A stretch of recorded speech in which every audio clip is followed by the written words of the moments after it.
ወየ ፍቅር ዛሬ ጠይቀህ ማላቀው ነገር ጠይቀ ነው። በጣም ችግር ውስጥ ነኝ። አንቺ ፍቅር የጠይቀሽኝ ምንም አላደርገው ነገር የለም። አሁን ነው ወንድሜ አንተ ጋልከዋለውና 20 ሺህ ብር ላክልኝ። እሺ ላኪው ደሞ ላንቺ እወድሃለሁ። እሺ ጆይ እኔም እወድሻለሁ። ሰፈር ነኝ ቶሎ ላኪው። ሂጅ ላፍቃሪ ናቀፈኝ በቃ። አሁን ወደ ተውኩ ስራ ልመለስ ነው። ለነገሩ የፍቅር አምላክ ይቅር ይለኛል።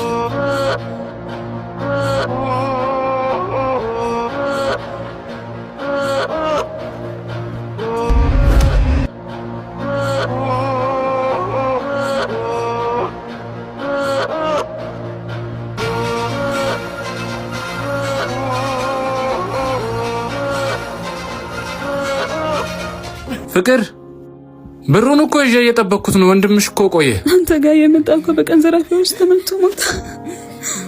ምን ሞተ? እጄን በእጄ በላው። ሄሎ አባ ወይማ ስንት ልጅ እንደወልድልህ ነው የምትፈልገው? 4 ነዋ።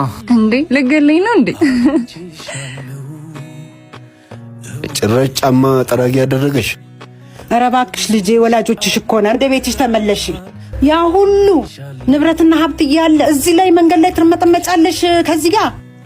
አባ እማ ለምንድን ነው ሁሌ እየመጣችሁ ባሌኔ በታችነት ስሜት እንዲሰማው የምታደርጉት? ልጄ አንድ ልጄ እኮ ነሽ። ዘራችንን አታዋርጂ። በተከበርኩበት ሀገር አታዋርጂኝ። እኔ በጣም ወደዋለሁ። ከሱ ተለይቼ መኖር አልችልም። እናንተ የምትወዱኝ ከሆነ መወደውን ነገር ውደዱልኝ። ድህነት እኮ በስራ ይቀረፋል። አባ እየመጣችሁ እኔን አትረብሹ። ፈጣሪ በአንድ ልጄ ትፈትነኛለህ? አይ ሲፈርድ እንዲህ ነው። እንሂድና ወልዶ መና እማ በእኔ ምክንያት ዝም በል። ሰላም ያለው አንተ ጋር ነው። ተለውጠን ሀብታሙንንማ እናሳያቸዋለን። እንዴት? ሰርፕራይዝ!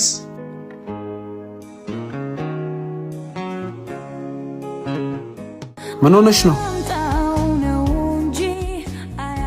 ምን ሆነሽ ነው? ለምንድን ነው የምታለቅሽው? ወንድሜ ደከመኝ። ምንድን ነው የደከመሽ? ምን ሆነሽ ነው? ሁሉም ነገር። ምንድን ነው እሺ? ለምንድን ነው የማትነግሪኝ? ምኑን ነው የምነግርህ? የቤት ኪራይ ማጣቴ፣ ልጄን ማንከራተቴ። ልጄን መቼ ወልደሽ? ማለቴ እንዴት? ፈርቼ ነው ያልነገርኩ። እና ልጅሽ ነው? አዎ። አባቱስ? አላመነም እስካሁን? አዎ። እንዲች ብለሽ እንዳትከፊ። እኔ ወንድምሽ እያለሁ ምንም አትቸገሪ። እኔ ግን አፈቅረው ነበር። እሱ ግን ተይ እንዳታዝኚ።